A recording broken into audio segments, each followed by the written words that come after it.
Good morning, ladies and gentlemen, and welcome to my presentation. My name is Santiago. I am a student of electronic engineering in Universidad Politécnica de Madrid, and today I'm going to introduce you inertial sensing. That's the topic of my presentation.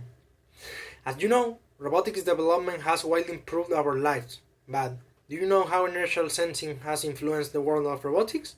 Today I will talk about that.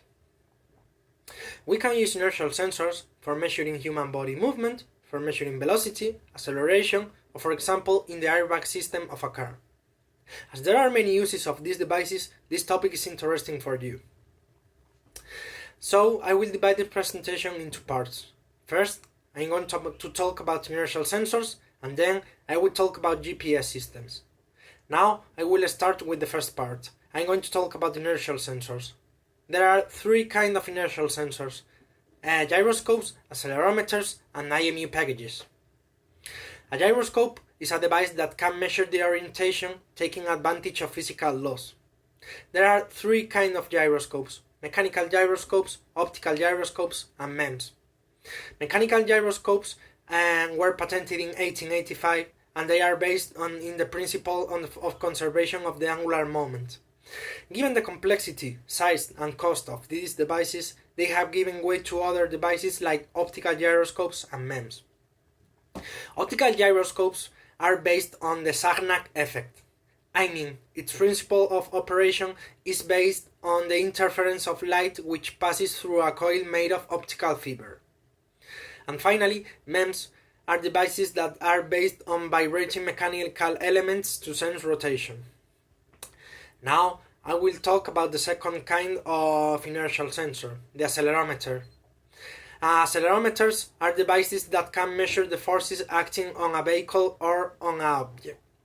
The main problem with them is that they measure all the forces acting, including gravity, so we can get errors when we are using them.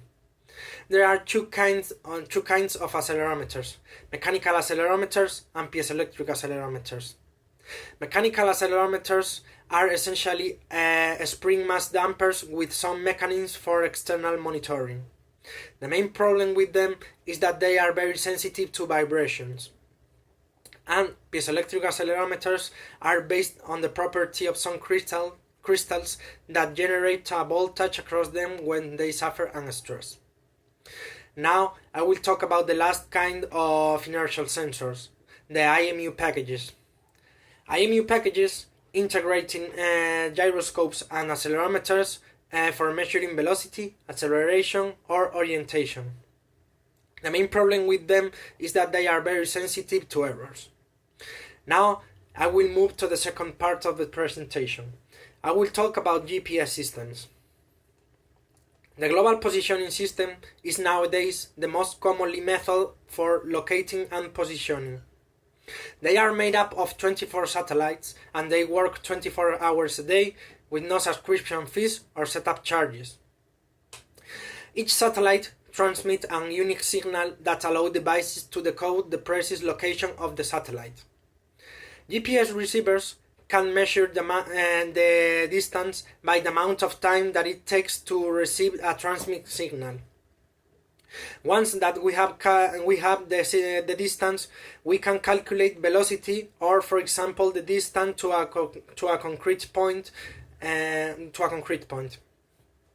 But we have some problem with them.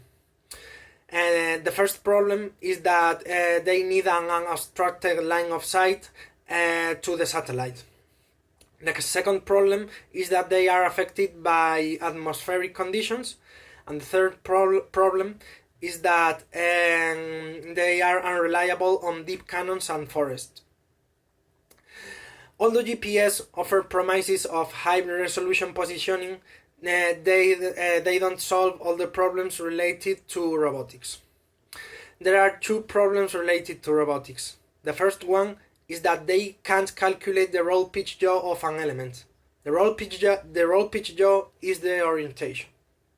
And the second problem is that they can't provide continuous independent estimations of positioning. For fixing these two problems, we should integrate IMU packages and GPS systems. That's very useful. Now, I think that I covered all the topics that I wanted to talk this presentation. First, I talk about inertial sensors, and then I talk about GPS systems. But now, I would like to focus in two main conclusions.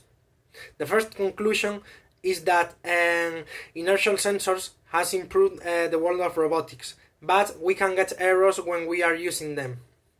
And the second conclusion is that GPS systems are very useful, but if we are using them in robotics, we should integrate IMU packages with them for fixing some kind of errors. That's all. Thank you.